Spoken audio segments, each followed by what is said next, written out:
1,000 Questions by Saadia Faruqi. Chapter 1, as told by Mimi. Summer vacation is overrated. Imagine an oven, like 400 degrees. Then imagine crawling inside and closing the door behind you. That's what Pakistan feels like in the summer. Who'd be dumb enough to crawl inside a super hot oven, you ask? Good question. Nobody with brains, that's who. We're standing outside the Jinnah airport in Karachi, trying to get a taxi from a small kiosk with dirty windows. There are a million people around me, all talking faster than I can understand. And anyway, they're talking in Urdu, so I have only a vague idea of what they're saying. Mom fans herself with a parent's magazine, the blonde model on the cover all creased as she tries to keep her mom cool. I try fanning too, but my copy of the new Dork Diaries is too thick and short to give me any air. Ugh, I grunt, and Mom turns to frown at me. No complaining, Mimi, she reminds me, patting my nose with her finger. That's been our rule since I was a little girl. No complaining, no matter how hard things get. Not when Dad left us when I was 5. Not when I crashed my bike in the street outside our Houston apartment at age 7 and broke my leg in 3 places. Not when Mom lost her teaching job at the Houston Art Institute last year and went on a million interviews, always returning with a smile on her tired face, saying, "It's fine, something will turn up." But this forced vacation in Pakistan, the land of my ancestors, this is not the something I'd been expecting to turn up. I swat angrily at a big fly that's been trying to land on my face for the last 10 minutes. Not easy, I hiss at Mom.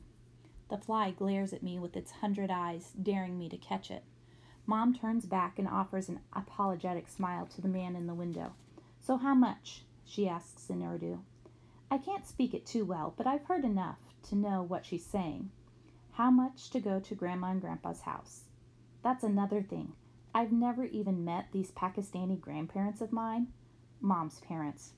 They call us on Skype once in a while, but mostly in the middle of the night when I'm already asleep because of the time difference. I have to stay up late on my birthday to talk to them, but it's always an awkward moment when they stare at me through cyberspace.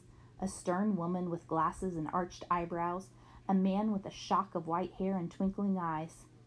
Mom is still haggling with the man in the kiosk. He says something and she shakes her head. "Too much. That's insane," she says, firm and clear. "It's nothing in dollars, ma'am," he tells her firmly, almost mocking. I gasp. How does he know we're American? Is it my old Navy backpack or my colorful Skechers sneakers? Is it Mom's dangly earrings or her white embroidered tunic over jeans? I'm pretty sure it's the clothes. I survey the women milling around us. Almost everyone is dressed in shalwar kameez of dizzying variety of colors. Blues and greens like the ocean, reds and yellows like the leaves in fall. I do have the traditional Pakistani dress, a black linen kameez with silver embroidery on the sleeves, and a plain white cotton shalwar that's too short for my legs now. I wore it twice last year for the 2 Eid celebrations, then stuffed it in the back of my closet. I prefer jeans and t-shirts with funny messages. Right now, for instance, I'm wearing a white t-shirt with a purple poop emoji. It's holding its nose and asking, "What stinks?" I can smell so many things at the moment, none of them good. Garbage spoiling in the early sun, sweat, muddy shoes. My t-shirt suddenly doesn't seem that funny. I take my blue cardigan from around my waist and put it on over the poop emoji. "What do you think the temperature is, Mom?" I asked. "Probably 100 degrees? Or do they use Celsius here?" Mom shushes me with a finger. She and the man in the kiosk have decided on a price. I never knew one could haggle over taxi fares. Another man walks out, picks up our luggage, and takes it to a white sedan with a broken bumper, covered in dust, and we climb in. "Thank you," I say in English, and he stares at me. "Is it okay to say thank you?" I whisper to Mom as we settle in and the driver starts the taxi slowly, honking the horn every few seconds to alert people on the road. Wait, is this a road or the sidewalk? It's hard to tell because there are people everywhere. Mom gives me the side eye. "Please, can we take a break from your thousands of questions? Just this once?" "Mom!" She leans her head back and closes her eyes. "Yes, Mimi, you can say thank you."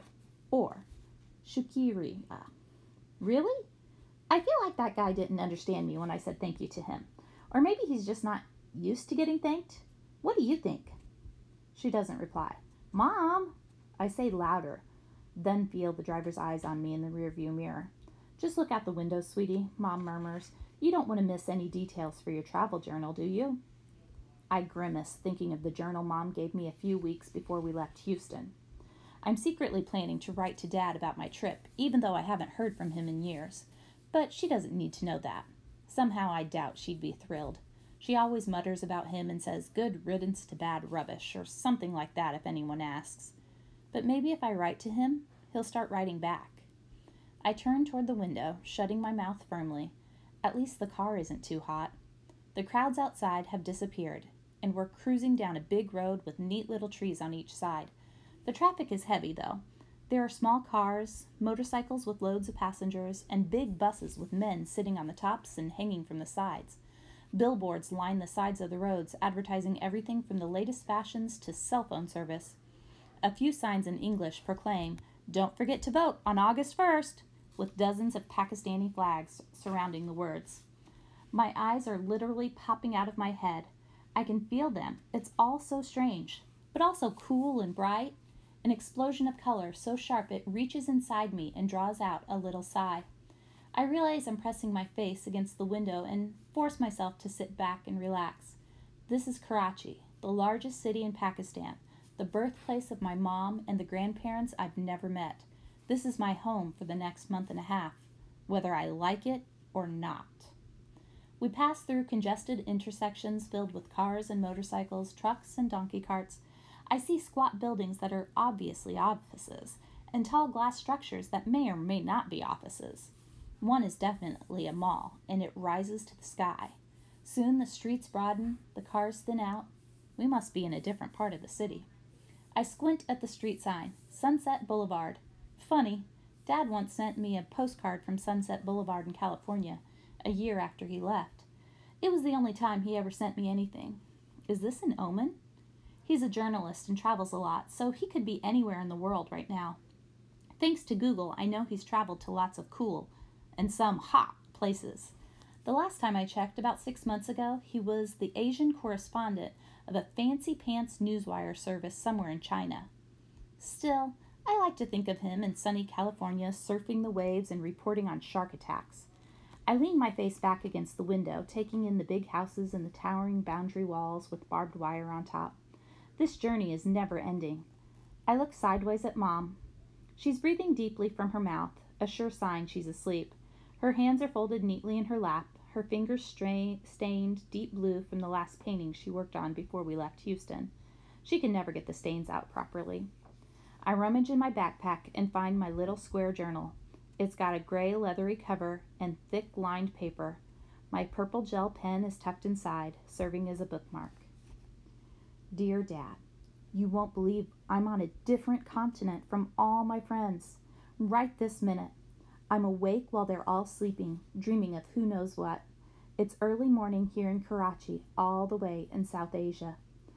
We're taking what Mom calls a long overdue vacation.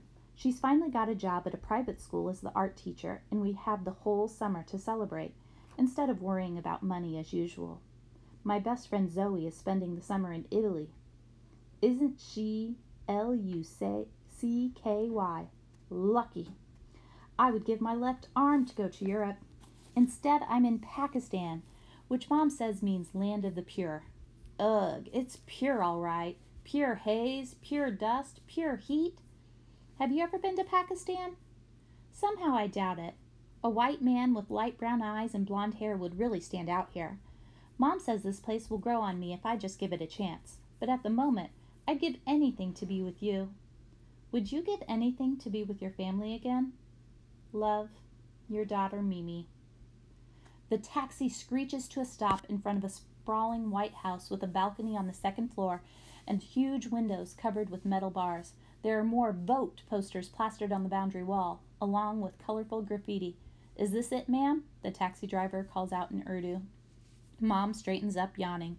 I'm always amazed at her ability to take cat naps and wake up refreshed. I, on the other hand, wake up grouchy as a cat without whiskers.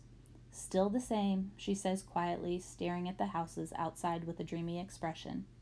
I scrambled out of the car without being told and stretch on the street. This is practically a mansion, I whisper in awe. Mom joins me and grins.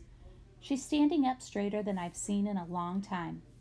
Welcome to my childhood home, Mimi, my darling, she says, and strides up the gate to ring the bell.